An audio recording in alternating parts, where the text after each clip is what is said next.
Well, we should start at the beginning, shouldn't we? That fateful day, the 29th of November 2019. Tell me how that day started, because I mentioned there the context of this was you were on day release, accompanied by a prison guard, to attend an event offering education opportunities to offenders. That's how you found yourself in this situation. Yeah. Yeah, so as you can imagine, my first day out of prison, although I still had 2.5 years left to serve, I was in an open prison, and I'd been invited to Fishmongers Hall that day by Learning Together, and yeah, I was happy, and I was my first taste of freedom. I was heading to London, the centre of London, to this beautiful building. Sun was shining, and I was surrounded by great people. You know, what a way to spend your first day out of prison. And about 2 hours into that conference, screams cut through the air, which we know what happened after that. Yeah, that was the first indication that something was wrong. Your prison guard went to investigate and told you to stay put. But you could hear what was going on, and you decided to go downstairs, and the scene that greeted you was chaos. What was happening? Well, yeah, I mean, I'd been told to stay put, but as the screams continued, I thought I'd best go and investigate. So I go downstairs and I see two young ladies laid on the floor, lots of blood coming from them, and clearly in a terrible, terrible state. And I looked ahead of me and I saw Usman Khan stood there with two 8-inch razor-sharp knives strapped to his hands. And I thought, well, clearly you're responsible for this.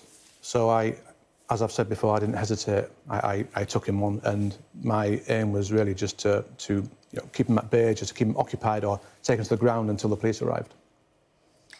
Just reading a quote from your book, because you've written about this, The Road to London Bridge. It's your memoir almost, you know, it's about more than what happened on that day. Yeah, it's the path that got you there and the path afterwards. But you talk about the fact that you were being rehabilitated in prison and you made a vow. You were in prison for murdering someone. Yes. And once in prison, you made a vow never to commit an act of violence again. Yet you found yourself doing that on that day in defence of others. How did that sit with you? How did you feel? Well, I mean, you're right. I went to prison for committing a very serious offence, and I lost a lot. I lost my freedom. I'd upset people. I lost my freedom. So, yeah, I made this vow to not use violence again and educate myself. So, yeah, coming to the contrast between that initial offence and that, saving someone's life is huge, isn't it? But I guess it's just become part of me. That story is it's just a decision I made, and it was the right decision to make that day. So I capture it, in this book in quite some detail. But what happened and how I made that change whilst in the system. And Jack Merritt, one of the victims that day, you knew him well through his work in prison. In fact, he was one of the reasons you were there at Fishmongers Hall that day. Talk to me about Jack and the work he did. Yeah, so Jack was, just amazing, young, great-looking, characteristic guy. He just had this ability to sort of make people feel a sense of self-worth, even prisoners, lowly prisoners. And he was just great. He just had a natural talent for doing what he did, and he loved it. So that was, that's probably why it was so tragic how he was killed doing the very thing that he loved doing. Yeah.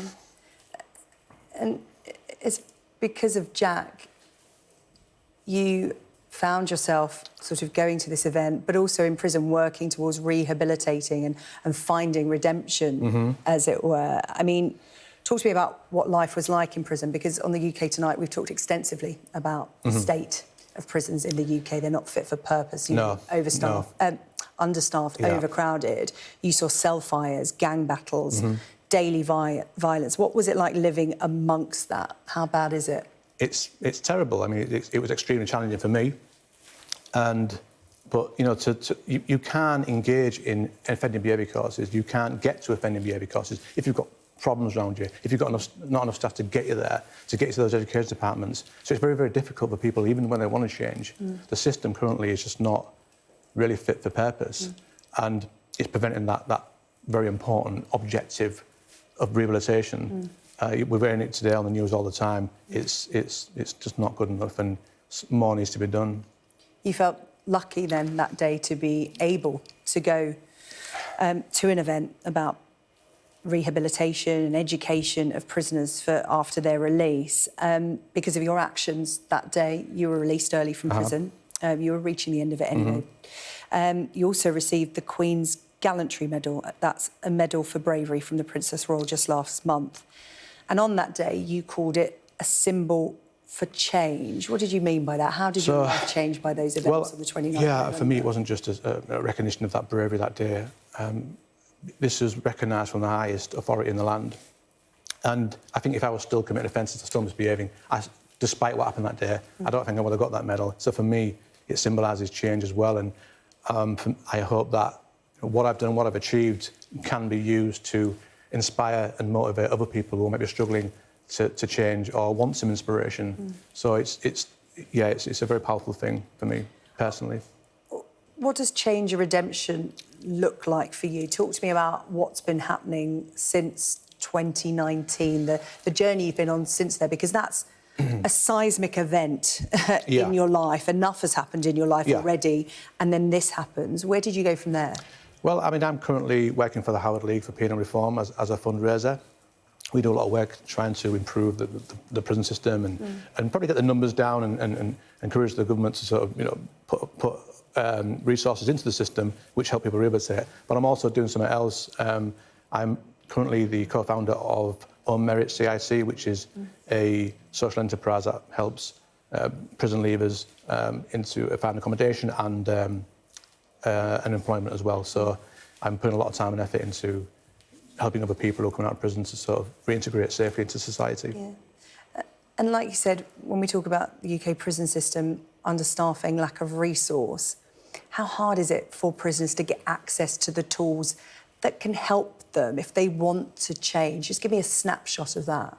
You know, change comes from within. I think if you really want to change, you can, but I think currently the system, it's not making that as easy as it should be. It shouldn't be hard to change, it should be easy. Yeah. And when prisons are understaffed in the way that they are, and people can't get to the facilities which educate them, which rehabilitate them, which help them become better human beings, it's a very difficult task to achieve, and that shouldn't be like that. So it's not currently doing what it should be doing. I think the public deserve a lot more. OK, Steve, thank you so much for coming in to talk to us on the UK Tonight. That's Steve Gallant there. The Road to London Bridge is his memoir of what has happened and his journey so far, your journey to redemption. Steve, thank you. Thank you very much.